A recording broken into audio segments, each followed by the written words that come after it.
Bienvenidas, bienvenidos a un nuevo episodio, a un nuevo capítulo del podcast de jardinería y paisajismo. El espacio en donde encontrarás tips, trucos, consejos, estrategias, noticias, novedades, curiosidades y mucho más del mundo de las plantas para que puedas tener tu jardín más lindo cada día. En el episodio de hoy te voy a hablar de un grupo de plantas cuyo nombre podría llegar a hacerte pensar a las alas, las pteridófitas. Pero antes, te recuerdo que podés pasar y suscribirte a mi boletín de noticias, el boletín de El Jardinerista, en claudiodorato.com. También tenés la posibilidad de ir adquiriendo, ir colaborando con el podcast, comprando algunos de los materiales, clases y demás de cursosdejardinería.com. Y ahora sí, comenzamos con el tema de hoy, las plantas pteridófitas. Normalmente, cuando uno piensa en el reino vegetal, muchas de las plantas que se nos vienen a la mente pueden parecerse a una margarita, a un árbol, a un rosal, y todas ellas tienen algo en común, que tienen haces vasculares. Estos haces vasculares son los que le permiten que vaya a lo largo y a lo ancho de su follaje la savia y el agua con las sales disueltas que se tomaron desde las raíces. Pero no son las únicas plantas dentro de las vasculares. Las que te nombré son aquellas que tienen semillas, pero hay un grupo que no tiene semillas, que también tiene tallos, y son las pteridófitas. Las pteridófitas tienen una característica también singular. Si yo te hago pensar en un rosal, tiene un tallo que va a crecer a lo largo, a eso se le llama crecimiento primario, pero también a lo ancho, se va a ir engrosando, igual que el tronco de un árbol, y eso es crecimiento secundario. Las pteridófitas tienen solamente crecimiento primario. Y te voy a leer una definición como para entrar a un terreno más formal. Las pteridófitas son plantas vasculares perennes, sin crecimiento secundario y que no generan semilla durante sus ciclos vitales, sino que se reproducen mediante esporas. Y cuando te digo esporas, podrías llegar a pensar en hongos, pero también en los helechos. Y este es un claro ejemplo de plantas pteridófitas. Son plantas que van a tener un crecimiento primario, van a tener esporas como elemento de reproducción en lugar de semillas y no van a crecer en el ancho sus tallos.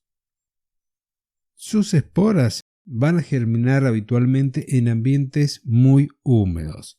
Entonces, esto nos da también a pensar en el ambiente que las ve nacer, en su ambiente original.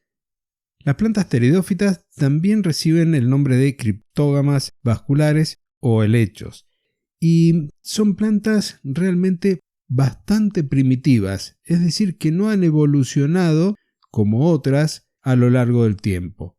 Y en este caso podría llegar a decirte que la mayoría crecen en climas más bien tropicales y pueden llegar a tener el tamaño hasta casi de palmeras en los helechos gigantes.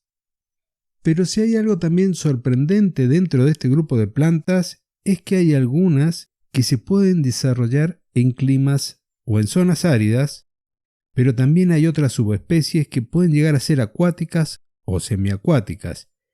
Y el único ambiente en el que no han logrado todavía adaptarse es en aguas saladas. Aquí en Mendoza, por ejemplo, yo recuerdo de ir a buscar en las cañadas, en los arroyos secos, en las zonas donde el sol no da directamente en ningún momento, un tipo de helecho conocido como culandrillo o culantrillo. Y es el ejemplo de pteridófitas de zonas áridas. Y si te preguntas por qué traigo este tipo de plantas al podcast, es porque evidentemente tienen un alto valor ornamental. Muchas de sus plantas son cultivadas para decorar ambientes de interior o patios en zonas subtropicales con elevada humedad ambiente y temperatura. Pero si te nombro alguna de las pteridófitas o de estas criptógamas vasculares comunes conocidas en nuestros jardines, posiblemente algunos no pensabas que fueran de este tipo. Por ejemplo, los equisetos. Hay distintos nombres, el más común es cola de caballo, poseen un rizoma subterráneo y estas plantas se suelen utilizar como elemento decorativo, Dentro de los equisetos hay algunos de desarrollo vertical y lo que podés observar en estos casos es que tienen los tallos de color verde, es decir, sus tallos son también fotosintéticos. En el caso del equiseto de las colas de caballo, hay también plantas que se pueden encontrar de forma silvestre, conocidas como hierba de platero, por el hecho de que tienen en su corteza unos elementos duros, en realidad tienen alto contenido de sílice, y en la antigüedad se las utilizaba para pulir la plata, de ahí hierba del platero. Pero no son las únicas plantas, hay otras también conocidas que son los licopodios y las selaginelias, que esta variedad de pteridófitas poseen tallos ramificados con hojas simples, pero tienen una característica especial, es que producen dos tipos de esporas, unas microesporas pequeñísimas y otras megaesporas. Continuando con las plantas, dentro de este gran grupo tenemos también las xilófitas. En este tipo de plantas es un poquito diferente a lo que veníamos hablando porque poseen un tallo subterráneo, pero la planta no genera raíces. Otra característica de estas es que también tienen sus hojas muy pequeñas que nos pueden llegar a hacer pensar que incluso no tienen hojas.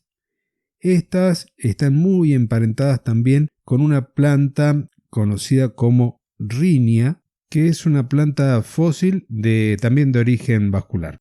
Luego tenemos los isoetes, que es un género de plantas acuáticas y semiacuáticas que poseen unas hojas con un huequito en el medio y son bastante estrechas también estas hojas.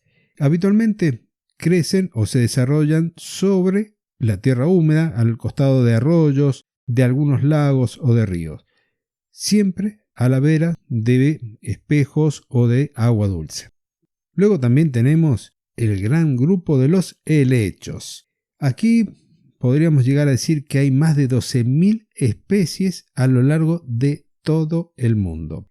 Habitan desde ecosistemas húmedos, obteniendo sus alimentos desde el mismo aire húmedo y del agua que pasa por sus tallos, e incluso algunos otros que prosperan, como te decía antes, en lugares semiáridos. Dentro de estas plantas que prosperan en ambientes húmedos, hay algunas que pueden llegar a tener hasta 5 metros de altura. Y esto me lleva a recordar un anhelo, un espacio que me gustaría poder tener en mi jardín, que es un rincón cerrado, húmedo, lleno de helechos, con una cascada artificial. Eso era parte del proyecto inicial en un sector de mi jardín, nunca lo materialicé, espero en un futuro poder tenerlo, quizás dentro de una habitación, ¿por qué no?, como un jardín interno, un jardín vertical, utilizando este tipo de plantas. Y brevemente ahora entonces, para despedirme, te voy a nombrar algunos ejemplos de estos tipos de plantas. Luego, si te interesa, me mandas un correo y yo te comparto más información. Dentro de los equisetos tenés la cola de caballo o el equiseto común, que es el Equisetum arvense. También tenés el equiseto palustre, el equiseto mayor, el Equisetum hiemale, que es algo tóxico, y el Equisetum giganteum. Y este también alcanza los 5 metros de altura. Dentro de los licopodios tenés el Lycopodium clavatum, el Lycopodium obscurum y el Lycopodium anotinum. De los isoetes tenés el Isoetes lacustris y el Isoetes diureui. Y finalmente de los helechos te nombro 5, el blegno, el cuerno de alce, la lengua de ciervo, el culandrillo y el nido de ave. Y espero que te haya gustado la información. Es breve, concisa, te he dado unos poquitos ejemplos de cada una. Si es así, no te olvides de calificar el episodio porque eso me va a permitir llegar a una audiencia mayor, a más amantes de las plantas y de la jardinería. Y nos encontramos nuevamente la semana que viene en un nuevo episodio del podcast de jardinería y paisajismo. Hasta entonces y muchísimas gracias.